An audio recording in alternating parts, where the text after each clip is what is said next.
Bismillahirrahmanirrahim. Assalamualaikum warahmatullahi wabarakatuh.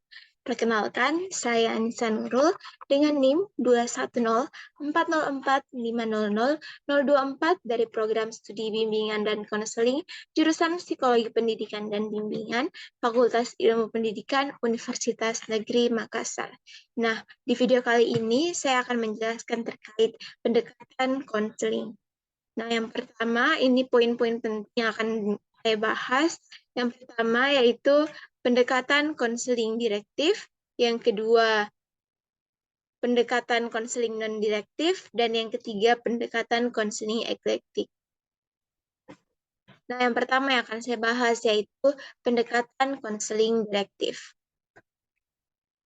Nah, ini definisi dari konseling direktif sendiri. Nah, dalam konseling direktif, konselor lebih aktif dan berperan daripada konseli. Konselor di sini mengambil peran besar selama konseling, termasuk dalam mengambil inisiatif dan pemecahan masalah. Sementara peran konseli ini sangat kecil, tidak banyak mengeluarkan pendapat dan pandangan berkaitan dengan masalah yang sedang dihadapinya.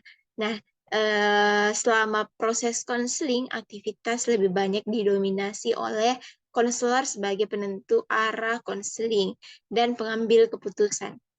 Nah, ini menurut Filia Nur Salimah 2019 berpendapat bahwa konseling direktif itu adalah teknik mendengarkan masalah emosional individu, mengambil keputusan bersama-sama, bersedia dengan apa yang harus dilakukan, serta memberitahu dan juga memberikan motivasi dalam melakukan hal-hal tersebut.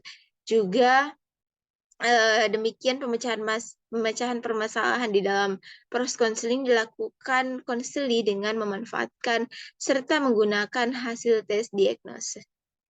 Selanjutnya, ini merupakan langkah-langkah konseling direktif. Yang pertama itu ada analis, yang kedua ada sintesis, yang ketiga ada diagnosis, yang keempat prognosis, yang kelima itu treatment, dan yang keenam follow up.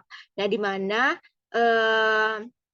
analis ini seorang konselor itu mengumpulkan data diri konseli dan masalah konseli dari berbagai sumber. Ini merupakan langkah dari analisis sendiri. Dan yang kedua, sintesis, di mana seorang konselor itu menganalisis, mengatur, dan menyusun data yang sudah dikumpulkan. Selanjutnya, yang ketiga yaitu diagnosis, di mana maksud diagnosis ini seorang konselor itu merumuskan kesimpulan tentang masalah-masalah yang dialami konseli, mengidentifikasi masalah serta sebab-sebabnya, menentukan sebab dilihat dari pengalaman masa lalu, sekarang, dan yang akan datang. Selanjutnya, langkah keempat yaitu prognosis. Ini prognosis merupakan rangkaian tentang hasil yang dicapai konseli selama proses konseling. Nah, yang kelima itu treatment, di mana treatment ini merupakan pemberian bantuan kepada konselor agar bisa menyelesaikan masalahnya.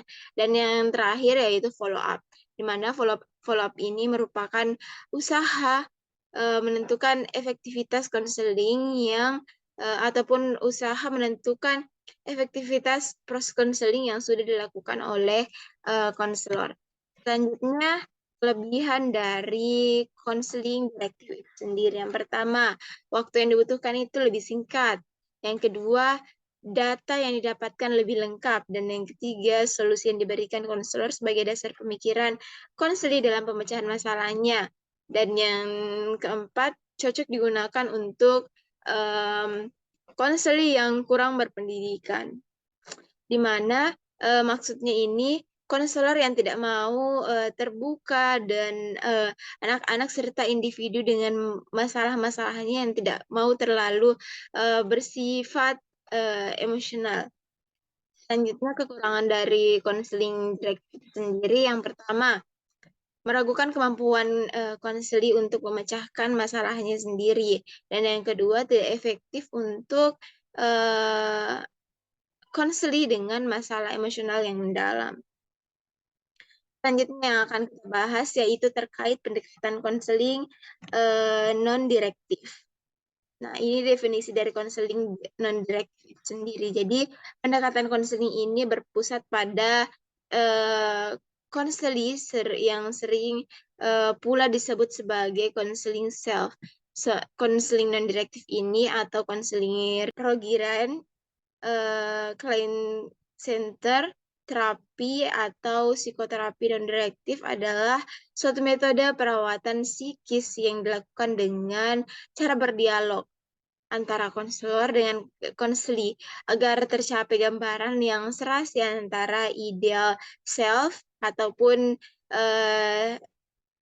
diri konseli yang ideal dengan actual self, yaitu diri konseli yang sesuai dengan kenyataan yang sebenarnya.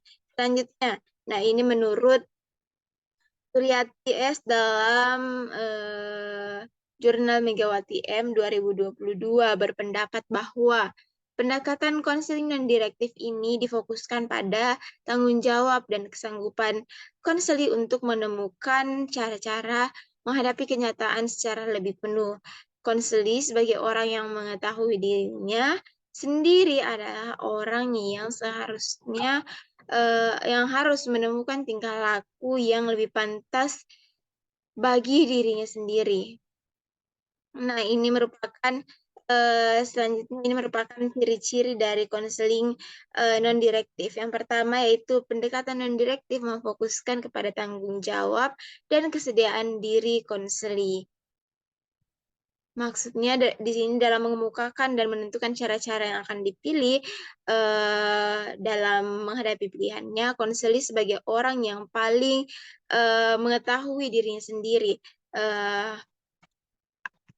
Dia yang harus menemukan tingkah laku yang akan dilakukannya, tingkah laku yang pantas untuk diubah pada dirinya. Selanjutnya, pendekatan konseling non-direktif menekankan dunia fenomenal konseli. Maksudnya, ini seperti empati yang tepat dalam konseling client center sebagai usaha untuk memahami konseli, memberikan perhatian terutama kepada persepsi diri konseli dan persepsinya terhadap dunia. Selanjutnya, yang ketiga yaitu yang ketiga itu hanyalah salah satu contoh dari hubungan pribadi konstruktif. Maksudnya, pendekatan non-direktif ini konseli yang mengalami penyembuhan menjalin hubungan dengan konselor yang akan membantunya melakukan apa yang tidak bisa dilakukan. Yang keempat yaitu fungsi konselor pada konseling non-direktif. Jadi fungsi konselor di sini yaitu tampil langsung dan bisa dijangkau oleh konseli ya, serta memusatkan perhatiannya pada pengalaman di sini. Dan sekarang yaitu tercipta melalui hubungan antar konseli dan konselor. Selanjutnya, langkah-langkah dalam konseling direktif sendiri. Yang pertama, klien datang untuk meminta bantuan kepada konselor secara sukarela.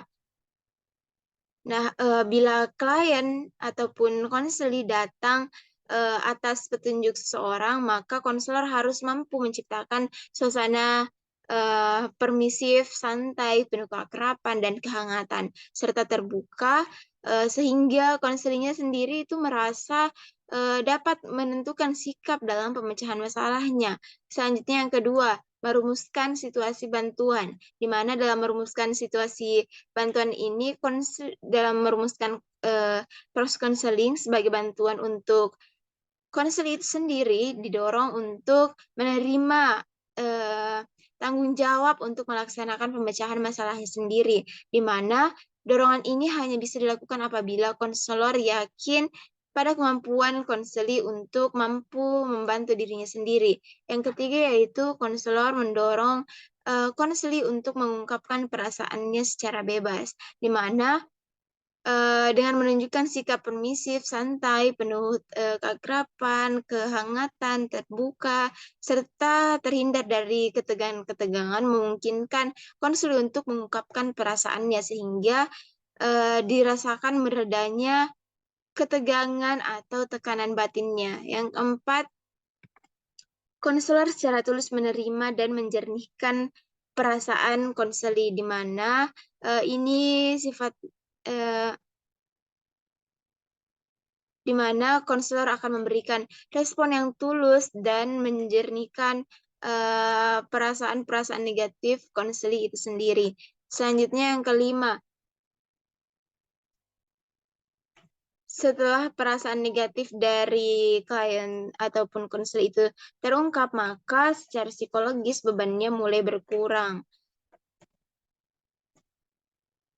Nah, yang keenam, konselor menerima perasaan positif yang diungkapkan oleh konseli. Yang ketujuh, saat klien mencuri ataupun saat konseli mencurahkan perasaannya secara berangsur, muncul perkembangan terhadap wawasan atau insight, konseli mengenal dirinya dan pemahaman, understanding itu, serta penerimaan diri sendiri.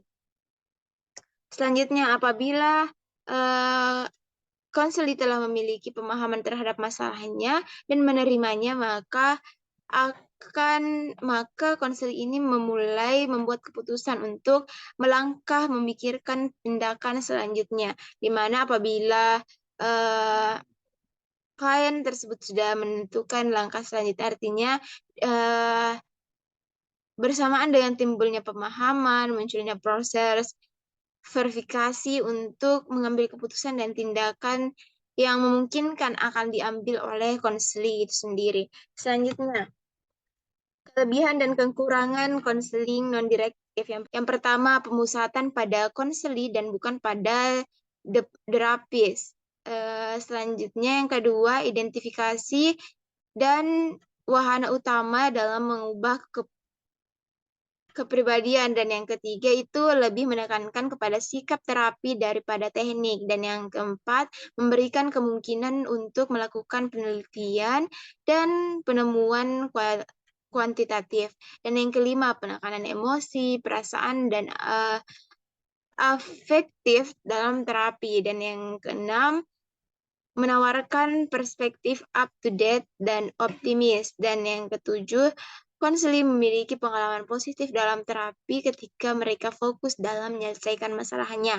Yang ketujuh, konseli merasa mereka dapat mengekspresikan dirinya secara penuh ketika mereka mendengarkan dan tidak dijustifikasi. Selanjutnya, kekurangan ataupun kelemahan dari konseling non-direktif ini. Yang pertama itu terapi ini yang berpusat pada konseli dianggap terlalu sederhana.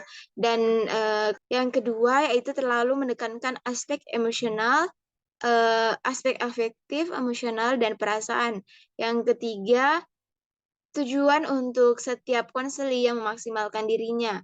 Dan yang keempat, terlalu luas dan umum sehingga sulit untuk menilai individu. Dan yang keenam, yang kelima, tidak cukup sistematik dan lengkap, terutama yang berkaitan dengan konseli yang kecil tanggung jawabnya.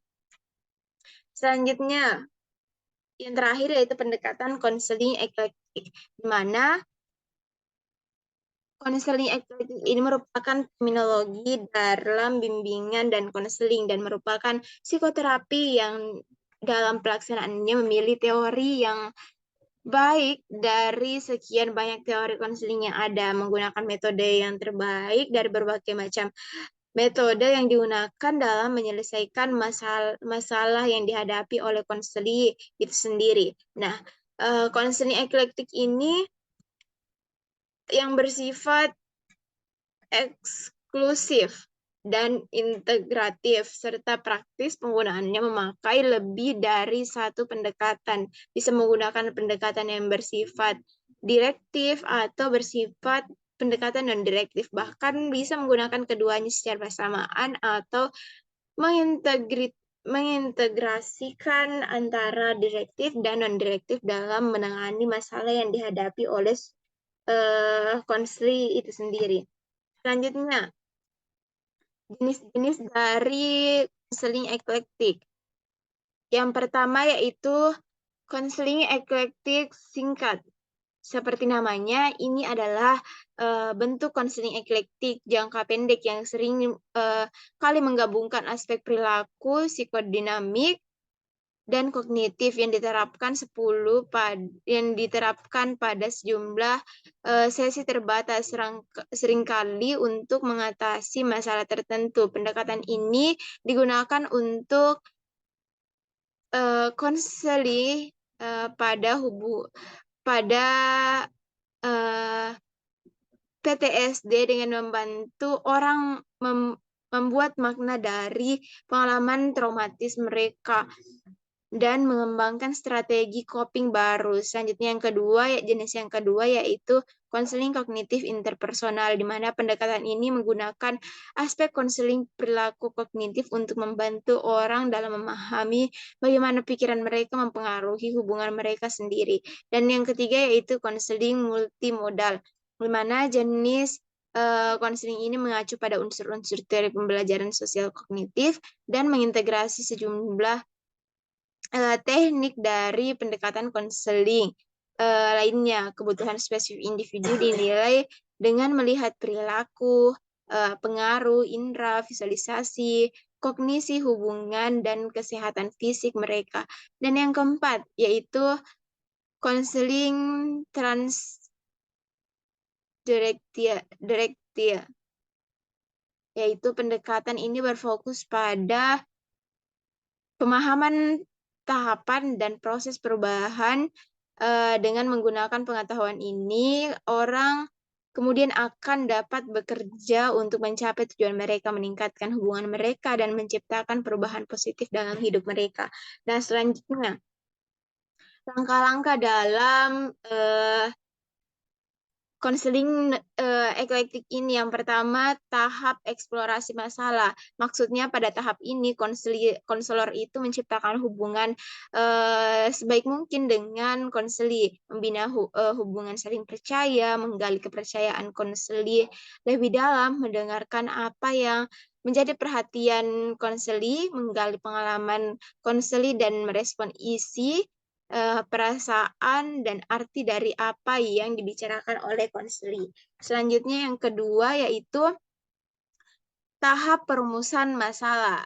Setelah konselor mengetahui masalah konseli, baik yang bersifat afeksi, kognisi, maupun tingkah laku, maka konselor dan konseli merumuskan dan membuat kesepakatan masalah apa yang sedang dihadapi. Jika masalahnya tidak disepakati, maka perlu kembali ke tahap pertama. Selanjutnya, tahap identifikasi alternatif konselor dan konseli. Nah, ini merupakan tahap alternatif pemecahan dari rumusan masalah yang disepakati, di mana alternatif yang diidentifikasikan adalah yang sangat mungkin dilakukan, yaitu yang tepat dan realistik. Konselor di sini dapat membantu konseli dalam menyusun daftar alternatif konseli, dan konseli itu bebas memiliki kebebasan untuk memilih alternatif yang mana yang ada dalam.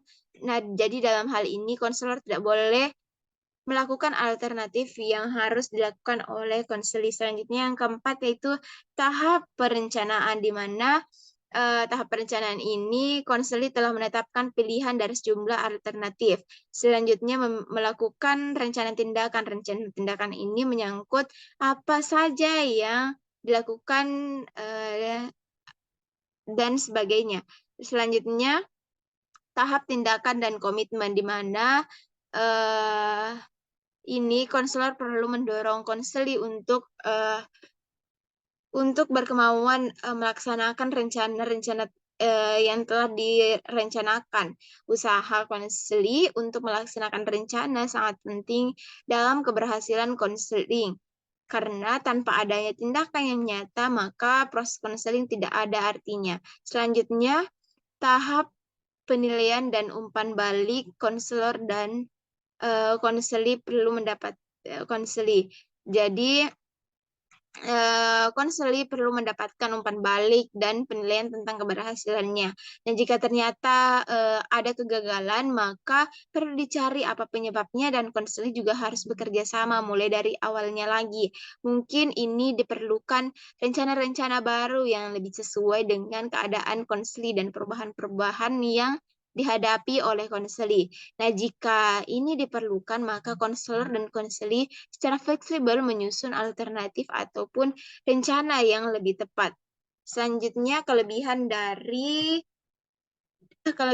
kekurangan dari konseling kolektif. Yang pertama, dapat menciptakan suatu sistematik dalam memberikan layanan konseling. Yang kedua, menghindari posisi dogmatik dan kaku dengan berpegang pada satu kerangka teoritis dan pendekatan praktis saja. Proses konseling ini bersifat efektif karena menetapkan atau memandu berbagai pendekatan dengan menggunakan berbagai versi, prosedur, teknik, serta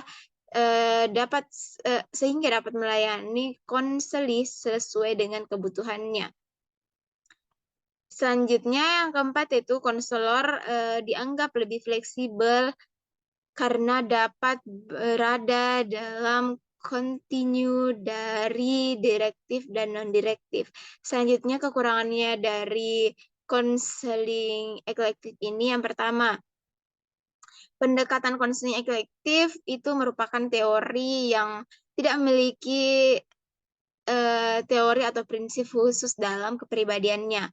Selanjutnya yang kedua yaitu dibutuhkan konselor yang benar-benar profesional karena menjadi mahir dalam penerapan satu pendekatan konseling tentu sudah cukup sulit bagi konselor apalagi mengembangkan suatu pendekatan konseling dalam memadukan unsur dari berbagai pendekatan. Selanjutnya konseli juga dapat merasa bingung bila konselor mengubah-ubah siasatnya sesuai dengan keadaan konseli pada fase-fase tertentu dalam sebuah proses konseling. Dan yang keempat yaitu masih ragu apakah konselor mampu menentukan siasat yang paling sesuai hanya berdasarkan reaksi dan tanggapan konseli pada saat tertentu selama proses konseling berlangsung. Nah, mungkin saja yang bisa saya jelaskan dalam video kali ini. Semoga apa yang saya sampaikan dalam video ini bisa bermanfaat bagi teman-teman semua. Terima kasih. Wassalamualaikum warahmatullahi wabarakatuh.